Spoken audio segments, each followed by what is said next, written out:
जय हिंद दोस्तों, स्वागत है आप सभी का एम के क्लासेस में।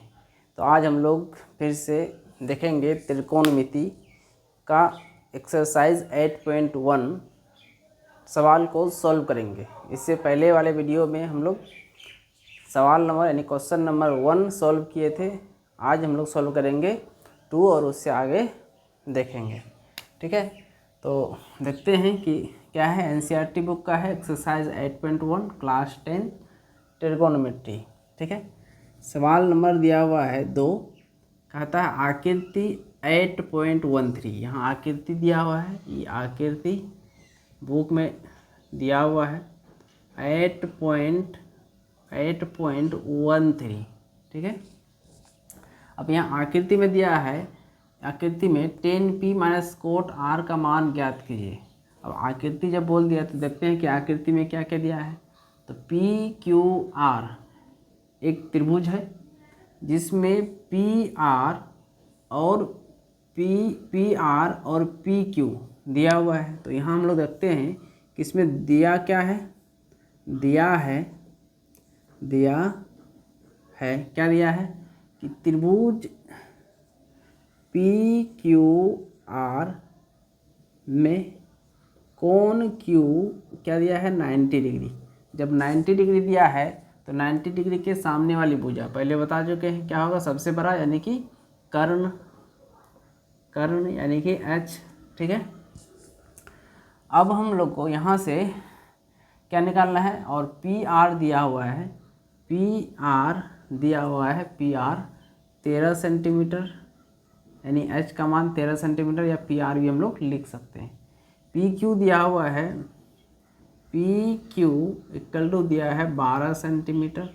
ठीक है, ये दो मान दिया हुआ है और तीसरा मान हम लोग को किसी भी त्रिकोणमिति अनुपात का मान निकालने के लिए ये तीसरी भुजा भी पता होना चाहिए। तो क्यू आर इक्वल टू क्या होगा, ये निकालना है। ठीक है, तो हम लोग पाइथागोरस परिमेय से देखेंगे। पाइथागोरस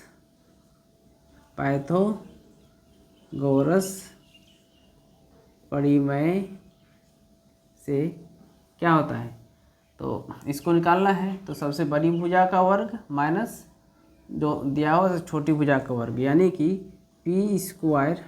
यहाँ से अगर हम लोग देखें तो क्यू आर ही ले लेते हैं। क्यू आर इक्वल टू क्या हो जाएगा, रूट अंडर पी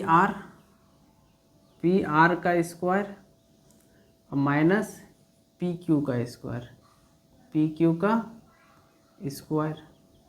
तो यहाँ से क्यू आर बराबर क्या होगा, तो रूट अंडर पी आर कितना है 13 सेंटीमीटर, 13 का स्क्वायर माइनस पी क्यू कितना है 12 सेंटीमीटर का square.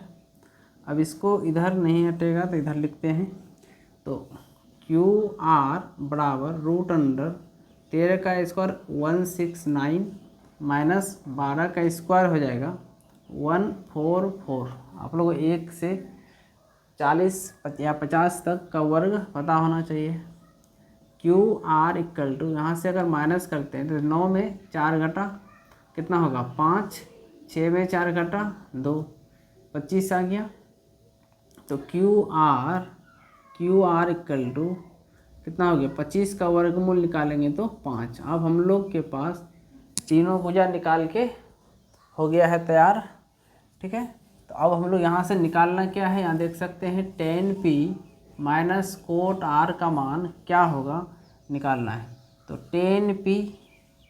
10p minus cot r, हम लोग इससे पहले बता चुके हैं हम कि जब एंगल बदलता है तो उसका लंब भी बदल जाता है। तो 10 यहाँ p है, एंगल p, इस एंगल का बात हो रहा है। इसका मतलब क्या है कि एंगल के सामने वाला भुजा क्या होगा, लंब होगा। ये कितना निकला है 5 निकला है।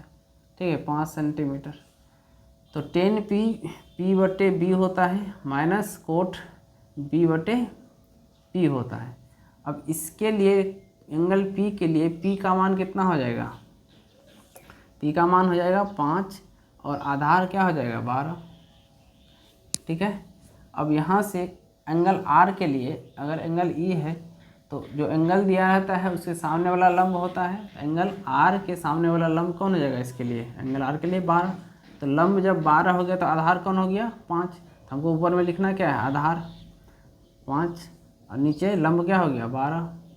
अब यहाँ से देख सकते हैं 5/12, 5/12 अगर कट गया तो निकल के आ गया 0। तो हम लोग का क्वेश्चन नंबर 2 का आंसर निकल के आया 0। तो यहाँ से tan p minus cot r का मान कितना आया? 0 आया। उम्मीद है समझ में आया होगा। और इसी तरह फिर से आगे भी हम लोग देखेंगे। तब तक चैनल को लाइक, शेयर और सब्सक्राइब कर दीजिए। Thank you. तो आज हम लोग देखेंगे अब क्वेश्चन नंबर 3।